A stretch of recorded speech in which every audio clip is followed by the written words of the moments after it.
وہ آئینے کے سامنے کھڑی خود کو دیکھ رہی تھی۔ اس کے وجود میں کافی تبدیلیاں آئی تھیں۔ اس کا 7واں مہینہ چل رہا تھا اور وہ پہلے سے موٹی ہو گئی۔ اس کے لبوں پہ مسکراہٹ تھی۔ تابش، اس نے زیر لب نام لیا۔ اس کی آنکھیں نم ہو گئی۔ تابش کہیں نہیں تھا، وہ اس سے بہت دور تھا۔ حنان بہت اچھا انسان ہے، تم اس کے نکاح میں ہو اب۔ اپنے شوہر کی حیثیت سے اس کا احترام کرنا، اس سے محبت کرنا تمہارے فرائض میں ہونا چاہیے۔ فجر، تابش کی آواز اس کے کان سے ٹکرائی۔ لیکن میں تم سے محبت کرتی ہوں تابش، اس نے نم آنکھوں سے اسے کہا۔ تو تابش مسکرایا۔ تمہیں اس سے محبت ہو جائے گی ایک دن فجر۔ وہ آئینے میں اپنا عکس دیکھ رہی تھی۔ اس کی آنکھ سے آنسو پھسلا۔ تابش، تمہاری محبت آج بھی دل کے کونے میں ہے اور ہمیشہ رہے گی۔ دروازے پہ دستک ہوئی اور بوا اندر آئی۔ ان کے ہاتھ میں ٹرے تھا۔ بہو رانی، بہت مزے کا کھانا لائی ہوں میں آپ کے لیے۔ وہ ٹرے رکھ کے اسے دیکھنے لگی۔ فجر آنسو صاف کرتی مسکراتی صوفے پہ آ کے بیٹھ گئی۔ آپ بھی بیٹھیے۔ وہ انہیں دیکھ رہی تھی۔ آپ کھانا کھائیں، میں تھوڑا کام ہے وہ ختم کر لوں۔ لیکن فجر نے ان کا ہاتھ تھام کے انہیں اپنے پاس بٹھایا۔ بیٹھیے پلیز۔ تو بوا اس کے پاس بیٹھ گئی۔ صبح سے کوئی 10 بار تو فون کر چکا ہے حنان بیٹا کہ فجر نے کھانا کھایا، طبیعت ٹھیک ہے اس کی، کھانا ٹائم پہ دے دیجئے گا۔ وہ مسکرا کے فجر کو بتا رہی تھی۔ ان کے لہجے میں بہت محبت تھی حنان کے لیے۔ بہت پیار کرتی ہیں آپ حنان سے؟ فجر انہیں دیکھتی پوچھ رہی تھی۔ بچپن سے پال پوس کے بڑا کیا ہے اسے۔ اس کے والدین تو ایک ایکسیڈنٹ میں فوت ہو گئے اور اسی گاڑی میں یہ روتا ہوا بچہ، میرا دل ٹکڑے ہو گیا تھا دیکھ کے۔ ان کی آنکھیں آبدیدہ ہو گئی اس ذکر پہ۔ اللہ آپ دونوں کو سلامت رکھے، ایک دوسرے کے ساتھ ہمیشہ خوش رہیں آپ دونوں۔ بس آپ کی عدت پوری ہو جائے پھر باقاعدہ سے نکاح ہو آپ دونوں کا۔ اس دعا پہ فجر جھم کے نیچے دیکھنے لگی۔ فجر بیٹیا، زندگی تو امتحان کا نام ہے۔ روز نیا دن، نئے امتحان، نئی خواہشات۔ آپ دونوں کے نصیب میں یہی لکھا تھا۔ تابش بیٹا بہت نیک دل انسان تھا اور وہ حنان ایک ہی طبیعت کے مالک ہیں دونوں۔ بس ان کی زندگی ہی اتنی تھی، اللہ انہیں جنت نصیب کرے۔ لیکن بوا اس کی نم آنکھوں میں دیکھنے لگی۔ ایک بات میری سمجھ کے رکھ بیٹیا، حنان کی بے قدری کبھی نہ کرنا۔ اللہ آپ دونوں کو اپنی پناہ میں رکھیں، خوش رہو دونوں۔ فجر جو غور سے انہیں سن رہی تھی، سر جھکا کے چھوٹے چھوٹے نوالے لینے لگی۔ لاؤنج سے آتی آوازوں پہ وہ اپنی جگہ سے اٹھ کے کمرے سے باہر نکل آئی تو پورا لاؤنج بیبی اسٹور بنا ہوا تھا۔ ایسا لگ رہا تھا کہ حنان پورا بیبی اسٹور اٹھا کے یہاں لے آیا ہے۔ فجر حیرت سے سب دیکھ رہی تھی۔ حنان کی نظر اس پہ پڑی تو کہنے لگا، میں نے سوچا تھوڑی شاپنگ کی جائے۔ فجر نے اس کے مسکراتے چہرے پہ نظر ڈالی۔ ایسا لگ رہا وہ پورا شاپنگ مال اٹھا کے یہاں لے آئے ہیں آپ۔ وہ شرمندہ سا سر کھجانے لگا۔ جو پسند آیا وہ اٹھا کے لے آیا ہوں میں، اگر آپ کو نہیں پسند آیا تو چینج کروا لیں۔ فجر آگے بڑھ کے سب چیزیں دیکھنے لگی۔ اسے حنان کے انتخاب کی داد دینی پڑی۔ میرا یہ مطلب نہیں تھا حنان، سب بہت خوبصورت ہیں۔ Thank you. وہ مسکرا رہی تھی جبکہ حنان کہنے لگا، اس میں تھینکس یو کی کیا بات، آپ دیکھ لیں پلیز، اگر کچھ کم ہے تو بتا دیں میں لے آؤں گا۔ وہ اسے دیکھ کے رہ گئی۔ کیسا انسان تھا یہ، اتنا اچھا بھی کوئی ہو سکتا ہے۔ آپ پلیز بیٹھ جائیے، کھڑی مت رہیے زیادہ پلیز۔ وہ اس کا ہاتھ تھامے اسے صوفے پہ لے جا کے بٹھانے لگا۔ اسے آرام دہ انداز میں بٹھا کے خود بھی بیٹھ گیا اور اسے محویت سے دیکھنے لگا۔ خوشی اس کے چہرے سے چھلک رہی تھی۔ وہ حنان کی لائی ہوئی چیزوں کو دیکھ رہی تھی۔ سب چیزوں سے ہوتی ہوئی فجر کی نظر حنان پہ رکی تو وہ محویے سے اسے دیکھ رہا تھا۔ نظریں چرا کے ادھر ادھر دیکھنے لگا۔ فجر نے اس کی یہ حرکت نوٹ کر لی تھی، تبھی کچھ دیر اسے دیکھتی رہی، پھر پوچھنے لگی، چائے لاتی ہوں میں آپ کے لیے؟ ارے نہیں پلیز، میں خود لے لوں گا، آپ پلیز ریسٹ کیجئے، وہ کہہ کے اپنی جگہ سے اٹھا اور کچن کی طرف بڑھ گیا، جبکہ فجر دیر تک بیٹھی ایک ہی نقطے کو گھورتی سوچتی رہی۔ حنان کو بے چینی کا احساس ہو رہا تھا۔ وہ کچھ دیر اپنے کمرے میں ٹہلتا رہا، پھر اچانک سے کمرے سے نکلا۔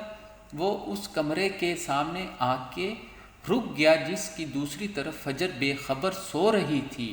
اس نے آہستہ سے دروازے کا ہینڈل گھمایا۔ وہ بس ایک بار فجر کو دیکھنا چاہتا تھا۔ اس نے آہستہ سے اندر جھانکا، وہ سو رہی تھی، رات کے 2 بج رہے تھے۔ وہ دھیرے سے قدم اٹھاتا وہیں پاس پڑے صوفے پہ آ کے بیٹھ گیا اور اس کے خوبصورت چہرے کو دیکھنے لگا۔ اس کے چہرے پہ سکون پھیلا ہوا تھا اور وہ سائڈ پہ رخ موڑے سو رہی تھی۔ جب ان کا نکاح ہوا تھا تب سے اب تک ان کی زندگی میں بہت کچھ بدلا تھا، اور سب سے زیادہ حنان کے احساسات جنہیں وہ کوئی بھی نام دینے سے خوف محسوس کرتا تھا۔ وہ پہلے بھی ڈرتا تھا اور اب بھی ڈرتا تھا۔ اسے ڈر تھا اگر اس کے احساسات کا ذرا سا بھی علم فجر کو ہوا تو اس کا کیا رد عمل ہوگا، وہ کیا کہے گی، کیسے ریئیکٹ کرے گی۔ فجر امانت ہے تمہارے پاس، اس کا بہت خیال رکھنا حنان، اسے کبھی دکھی مت ہونے دینا پلیز۔ اس کے آس پاس کہیں تابش کی آواز گونجی تھی۔ ایک لمحہ بھی ضائع کیے بنا اس نے اپنی نظریں فجر کے سراپے سے پھیر لی اور اپنا سر تھام کے بیٹھ گیا۔ وہ کیا کر رہا تھا؟ یہ اپنے دوست کو کیسے دھوکہ دے سکتا؟ وہ فجر کو امانت اس کے پاس، وہ کیسے فجر کے بارے میں ایسے سوچ سکتا ہے؟ وہ فجر سے کیسے محبت کر سکتا ہے؟ محبت اس نے کن اکھیوں سے فجر کو دیکھا؟ ان کی آنکھیں نم ہونے لگی تھی۔ وہ اپنی جگہ سے اٹھا اور باہر نکل آیا۔ لاؤنج میں بوا تہجد کی نماز پڑھ رہی تھی۔ وہ ان کے پاس ہی جا کے بیٹھ گیا۔ سلام پھیر کے وہ حنان کو دیکھنے لگی۔ سوئی نہیں بیٹا؟ حنان نم آنکھوں سے انہیں دیکھنے لگا۔ کیا ہوا ہے بیٹا؟ وہ اس کے چہرے پہ ہاتھ پھیر کے پوچھ رہی تھی۔ بوا جی میرے لیے دعا کیجئے پلیز۔ وہ رونے لگا۔ مجھے اس سے محبت ہو رہی ہے، میں لاکھ کوشش کر رہا ہوں کہ ایسے نہ سوچوں اس کے بارے میں۔ وہ تابش کی امانت ہے میرے پاس، میرے بھائی کی امانت ہے، لیکن وہ سر پکڑ کے بیٹھ گیا۔ مجھے اس سے محبت ہو رہی ہے، ہر دن پہلے دن سے زیادہ۔ جب نکاح ہوا تھا نہ تب میرے وہم و گمان میں بھی نہیں تھا کہ ایسا کچھ بھی ہو سکتا، لیکن اب وہ میرے دل میں اپنی محبت کی جڑیں مضبوط کر رہی ہے۔ بوا مجھے لگتا ہے میں پاگل ہو جاؤں۔ بوا نے پیار سے اس کا چہرہ ہاتھوں میں بھر لیا۔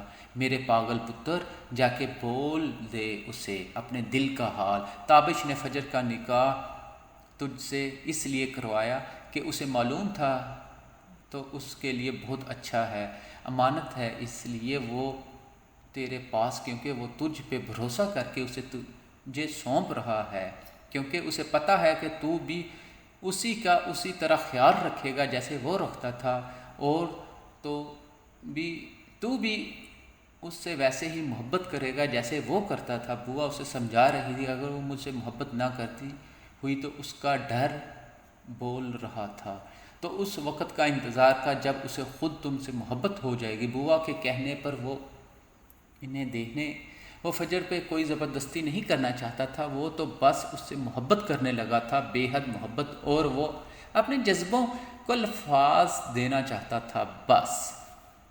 اس کا جسم دن بدن بھاری ہوتا جا رہا تھا۔ دونوں آئی ڈاکٹر کے پاس آئے تھے۔ ڈاکٹر نے انہیں ڈیلیوری قریب ہی ہے کہہ کے زیادہ سے زیادہ خیال رکھنے کی تلقین کی تھی اور ساتھ ہی واک کرنے کا مشورہ دیا تھا۔ وہ دونوں وہاں سے باہر آئے اور ہاسپٹل کے احاطے سے باہر نکل کے وہ حنان کا بازو تھامے آرام سے سیڑھیاں اتر رہی تھی۔ حنان کا پورا دھیان اس کی طرف تھا جب اچانک سے فجر کا پاؤں مڑا اور گرنے ہی والی تھی جب اسی لمحے حنان نے اسے اپنے مضبوط بازوؤں میں بھر لیا اور اسے خود سے قریب کر کے ایسے سینے سے لگا کے کھڑا ہو گیا جیسے وہ پھر سے گر جائے گی۔ فجر حیرت سے اس کی اس حرکت کو دیکھ رہی تھی۔ حنان میں ٹھیک ہوں اب، لیکن وہ پھر بھی گھبرا رہا تھا اور اسے اپنے ساتھ لگائے نیچے اترنے لگا۔ نیچے پہنچ کے فجر کے چہرے کو دیکھنے لگا، اس کی آنکھوں میں موجود آنسو۔ فجر نے حیرت سے دیکھا، آپ ٹھیک ہیں نا فجر؟ حنان رو کیوں رہے ہو؟ میں ٹھیک ہوں، وہ اس کی آنکھوں میں دیکھتی بولی۔ وہ جلدی سے اپنی آنکھیں صاف کرنے لگا۔ نہیں تو میں نہیں رو رہا۔ کچھ لوگ رک کے مسکراتے ہوئے انہیں دیکھ رہے تھے۔ ایک کپل پاس سے گزر کے اپنے شوہر سے کہہ رہی تھی، سیکھو کچھ ان سے، کتنی محبت ہے ان میں۔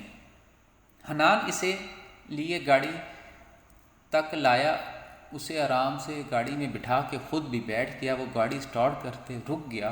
فجر اسے دیکھ رہی تھی اور وہ اپنی کنپٹی سہلا رہا تھا۔ Hanan are you okay? Fajr نے اس کے کندھے سے اپنا ہاتھ رکھا۔ حنان اسے دیکھنے لگا خاموشی سے۔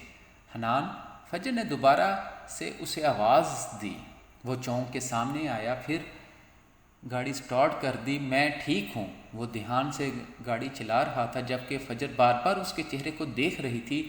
خود کے لیے حنان کو یوں پریشان ہونا اسے حیرت زدہ کر رہا تھا۔ اسے معلوم تھا کہ حنان اس کا بہت خیال رکھتا ہے، لیکن آج تو وہ جس طرح سے گھبرا گیا تھا، جس طرح سے اسے اپنے ساتھ لگا کے اس کا پورا وجود کانپ رہا تھا، فجر کو حیرت میں ڈال دیا تھا۔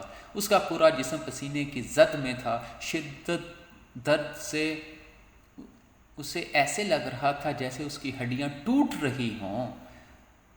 وہ دیر تک اسی درد کو برداشت کر رہی تھی۔ جب برداشت ختم ہوا تو وہ اپنی جگہ سے اٹھی اور درد جو برداشت کرتی وہ چلتی ہوئی دروازے تک آئی۔ کچھ دیر ہینڈل پہ ہاتھ رکھ کے وہ خود میں ہمت جمع کرتی، پھر آہستہ سے دروازہ کھول کے وہ باہر نکلی۔ سامنے لاؤنج میں صوفے پہ سوئے حنان کو آواز دی، حنان، حنان۔ وہ دیوار کے ساتھ لگی اسے آواز دے رہی تھی، اس میں مزید ہمت نہیں تھی چلنے کی۔ حنان گھبرا کے اٹھا اور فجر کے پاس آیا۔ فجر کو یوں بے حال دیکھ کے اسے گھبراہٹ ہونے لگی۔ اسے بازوؤں کے گھیرے میں لے لیا۔ فجر، مجھے درد ہو رہا ہے حنان۔ وہ برداشت کے شاید آخری مراحل میں تھی۔ اس نے حنان کا بازو دبوچ لیا تھا۔ میرے پاس رہو حنان، بہت درد۔ وہ رونے لگی تھی۔ حنان نے اسے ساتھ لگا لیا۔ ہاں، ہاسپٹل جا رہے ہیں۔ وہ کی لے کے اسے باہوں میں لے کے باہر کی طرف جانے لگا۔ فجر نے اس کی شرٹ کو اپنی مٹھی میں دبوچ لیا تھا۔ شور پہ بوا بھی آ گئی۔ بوا، ہم ہاسپٹل جا رہے ہیں، دعا کیجیے گا۔ وہ جلدی سے گھر سے نکلا۔ گاڑی میں اسے آرام سے لٹا کے خود جلدی سے بیٹھ کے ڈرائیو کرنے لگا۔ ہاسپٹل کے پاس پہنچ کر فجر کو بازوؤں میں بھر کے اس نے جلدی سے ہاسپٹل کے اندر دوڑ لگا دی۔ نرس نے اسے آرام سے اسٹریچر پہ لٹایا۔ اس کا ہاتھ ابھی تک حنان کے ہاتھ میں تھا۔ آپریشن تھیٹر کے سامنے رک کے وہ اسے ڈاکٹر کو سونپ کے خود وہیں انتظار کرنے لگا۔ گھبراہٹ، پریشانی اس کے چہرے پہ رقم تھی۔ جب ایک ڈاکٹر باہر آئی، مسٹر حنان، آپ کی مسز کی حالت بہت کریٹیکل ہے، جلد سے جلد آپریشن کرنا پڑے گا۔ حنان رونے والا ہو گیا۔ پلیز میری مسز کو بچا لیں، please doctor, I love you so much, please. اسے سمجھ نہیں آ رہی تھی وہ کیا بول رہا ہے، بس روتے ہوئے وہ بار بار فجر کی جان بچانے کا کہہ رہا تھا۔ ڈاکٹر دوبارہ سے اندر جا چکی تھی اور حنان وہیں نیچے بیٹھ کے فجر کی صحت یابی کی دعائیں مانگ رہا تھا۔ اسے فجر عزیز تھی۔ فجر کے بنا زندگی کا تصور کر کے ہی اسے اپنی سانسیں رکتی ہوئی محسوس ہو رہی تھی۔